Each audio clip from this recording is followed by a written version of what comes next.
Great. On this one it says relative rates of growth. Order the following functions from slowest growing to fastest growing as x approaches infinity. Justify your answer by comparing functions. And we will actually make sure that we compare functions using calculus. So when we do this, doesn't matter which two we start with. I think I'll start with the e to the x and 2 to the x. So I'm going to be finding the limit as x approaches infinity of e to the x over 2 to the x. And then when I do that, I will, let's see here, since they both have an exponent for a variable that's an exponent, I'm going to actually use logarithmic differentiation on this one.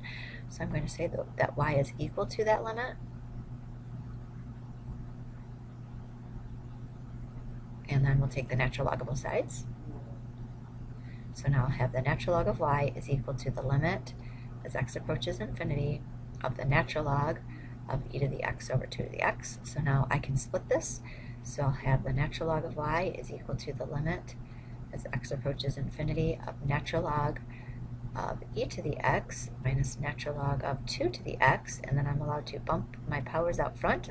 So I now will have the natural log of y is equal to the limit as x approaches infinity of x ln e minus x ln 2. I'm going to factor out x. And now since I'm finding the limit as x approaches infinity, this is going to be infinity times the natural log of e minus the natural log of 2. Since e, although I could change that to 1, since e is bigger than 2, this is going to be a positive answer.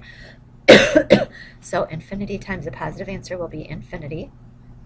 So here I have the natural log of y is equal to infinity. So if I do the logarithmic loop, I'll get e to the infinity is equal to y, which is infinity. So e to the x grows faster. So circle e to the x on that one. All right, so now let's compare the 2 to the x and x squared maybe. All right, so let's find the limit as x approaches infinity of 2 to the x over x squared.